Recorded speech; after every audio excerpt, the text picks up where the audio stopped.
پڑے گی وسیلے کے تعلق سے پوچھنے کی تقریباً غالباً 25 یا 26 دلائل میں دوں گا قرآن و حدیث کی روشنی میں وسیلہ کے اوپر.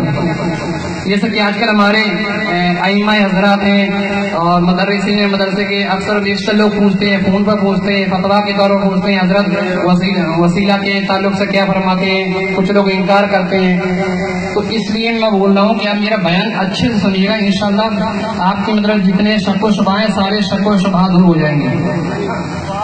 تو عالم کی دو قسمیں ہیں، ایک عالم امر، دوسرا عالم خلق. شروع میں تھوڑا آپ کو بورنگ محسوس ہوگی، لیکن انشاءاللہ 15 منٹ یا 10 منٹ یا 15 منٹ بیٹھے آپ، اس کے بعد کسی کو بھی بورنگ محسوس نہیں ہوگی. انشاءاللہ ہر شخص پسند کرے گا.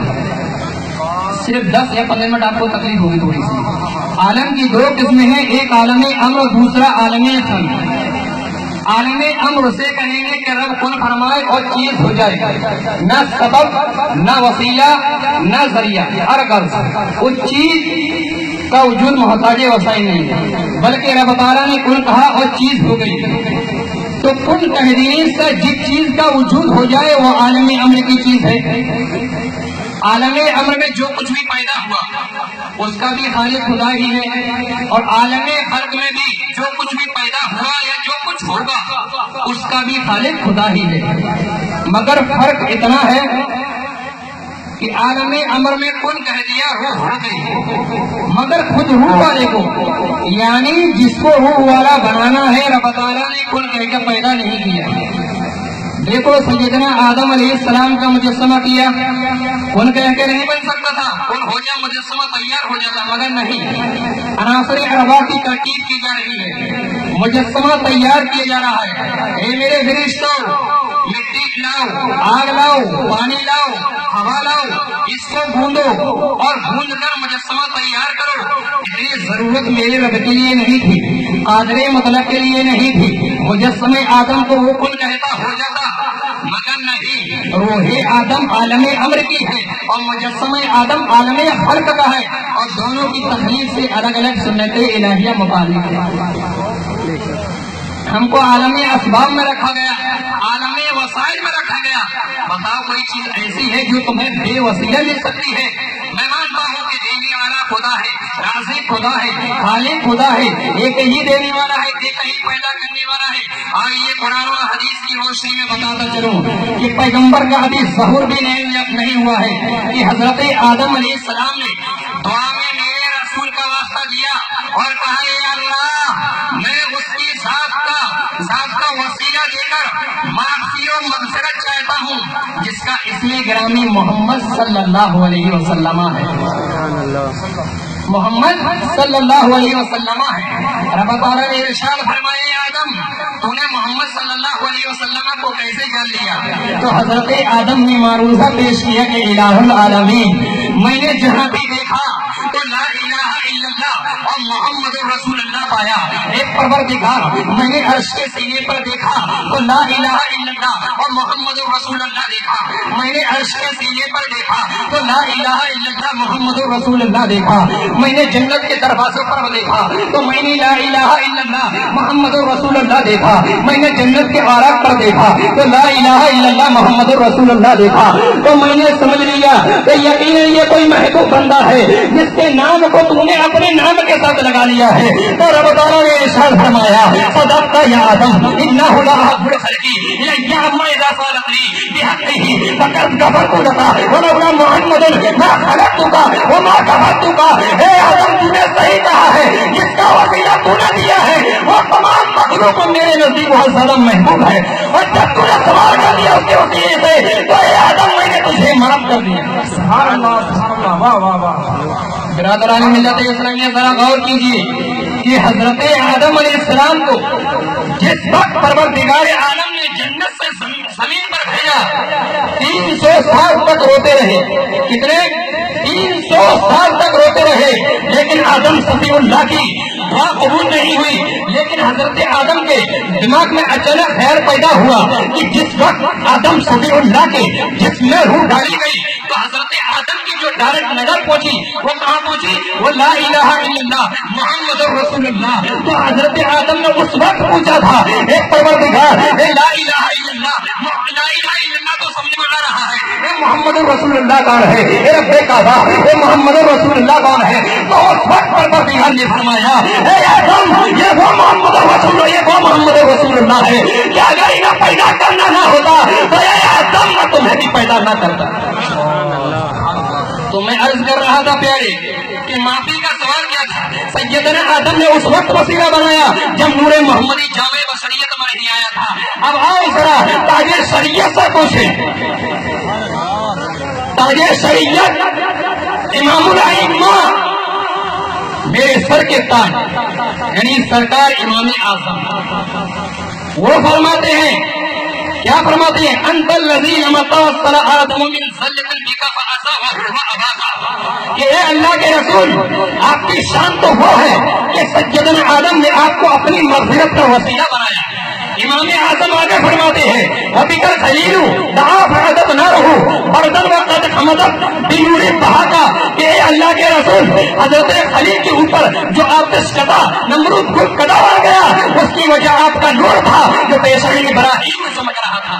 سبحان اللہ سبحان اللہ۔ تاریخ گواہ ہے کہ جس وقت نمرودیوں نے حضرت ابراہیم خلیل اللہ کو آگ میں ڈالا، فوراً پروردگار عالم نے جبریل امین کو حکم دیا، اے جبریل امین عرض کیجیے رب جلیل، رب نے فرمایا جبریل میرے خلیل کی بارگاہ میں جاؤ، اور ان کو سمجھ میں آ رہا ہے کہ ایک دم صاحب پروردگار نے فرمایا اے جبریل امین میرے خلیل کی بارگاہ میں جاؤ اور ان سے پوچھو اگر کچھ ضرورت ہو تو بتا دیں۔ فوراً حضرت جبریل امین ابراہیم خلیل اللہ کی بارگاہ میں پہنچ گئے اور ابراہیم علیہ السلام سے عرض کی اے ابراہیم خلیل اللہ اگر آپ کو کوئی ضرورت ہو تو بتا دو، کوئی حاجت ہو تو بتا دو۔ حضرت ابراہیم خلیل اللہ نے فرمایا اے جبریل مجھے حاجت بھی ہے، مجھے ضرورت بھی ہے، لیکن تم سے نہیں ہے۔ تو حضرت جبریل امین نے کہا پھر اسی سے کہیے جس سے آپ کو حاجت ہے۔ حضرت ابراہیم نے فرمایا علمہ بحالی کفانی عن سوالی اظہار احتیاط خود آجا کی حاجت است۔ پروردگار نے فرمایا یا نارو کونی برتاں و سلام علی ابراہیم، اے آگ ٹھنڈیا سلامتی ہو جائے ابراہیم کو۔ تاریخ گواہ ہے کہ جتنی آگ چل رہی تھی فوراً وہی آگ بڑے گلزار بن گئی۔ سبحان اللہ سبحان اللہ سبحان اللہ سبحان اللہ۔ اسی لیے امام اعظم فرماتے ہیں وَدَعَاكَ أَيُّهُ لِدُرٍ مَسَّهِ فَأُرْسِلُ عَنْهُ دَرُّهِينَ دَعَاكَ، اے اللہ کے رسول حضرت ایوب بھی ہمیشہ آپ کا وسیلہ پکڑتے رہے۔ میں نبیوں کا تذکرہ تو اس کے لیے کر رہا ہوں تاکہ آپ کو یہ محسوس ہو جائے کہ اللہ کے نبی صلی اللہ علیہ وسلم کا وسیلہ صرف ہمیں ہی نہیں بلکہ انبیاء نے بھی مانگا ہے، اولیاء نے بھی مانگا ہے، صلحاء نے بھی مانگا ہے، اور ہم لوگ بھی مانگتے ہیں اور ان کی نقش قدم پر چلتے ہیں۔ اس لیے سرکار امام اعظم فرماتے ہیں کہ وَدَعَاكَ أَيُّبُ لِدُرٍّ مَسَّهِ فَأُرْسِلُ عَنْهُ دَرُّهِينَ دَعَاكَ، کہ اللہ کے رسول آپ کی شان تو وہ ہے کہ حضرت ایوب بھی ہمیشہ آپ کا وسیلہ پکڑتے رہے۔ امام اعظم فرماتے ہیں وَكَذَلِكَ مُوسَىٰ لَمْ يَزِلْ مُتَوَسِّلًا بِكَ فِي الْقِيَامَةِ يَحْتَمِي بِهَوَاكَ، کہ اللہ کے رسول حضرت موسیٰ بھی ہمیشہ آپ کا وسیلہ پکڑتے رہے اور قیامت میں وہ آپ کی حمایت کے طرفدار ہوں گے۔ میں اختصار سے بیان کر رہا ہوں ورنہ ایک ہی شعر پہ یہ کرنے کی تقریر ہو سکتی ہے، لیکن میں آپ کو بتا دوں کہ کس کس نبی نے نبی کریم صلی اللہ علیہ وسلم کا وسیلہ مانگا ہے۔ حضرت عبداللہ ابن عباس رضی اللہ تعالی عنہما فرماتے ہیں کہ لم تصل الامت تباشر به وتستفتح به حتى اخرج الله تعالی في خیر امت وفي خیر قرن وفي خیر اصحاب وفي خیر بلد، یعنی پہلے جتنی امتیں تھیں ان کا یہ دستور تھا، ان کا یہ طریقہ تھا کہ دشمنوں پر کامیابی میرے رسول کے واسطے مانا کرتی تھی، اور یہ اسی طرح جاری رہا یہاں تک کہ رسول سب سے اچھی امت میں، سب سے اچھے اصحاب میں، سب سے اچھے شہر میں مبعوث فرمائے گئے۔ حضرت سیدنا موسیٰ علیہ السلام اور تورات کے ماننے والے کہا کرتے تھے اللہم انصرنا علیہم بالنبی المبعوث لآخر الزمان الذی نجد صدقہ فی التوراۃ، یا اللہ ہم کو کامیاب کر دے، ان دشمنوں پر غالب کر دے اس نبی کے صدقے سے جو آخری زمانے میں مبعوث ہونے والے ہیں۔ اللہم انا نستنصرک بالنبی الذی انتصرنا، یا اللہ ہم تجھ سے مدد طلب کر رہے ہیں اس نبی کے راستے سے تو ہمیں کافروں پر غالب فرما دے۔ دیکھو انبیاء اور انبیاء کا کلمہ پڑھنے والے سبھی دعائیں سے مدد طلب کر رہے ہیں میرے رسول کے وسیلے سے۔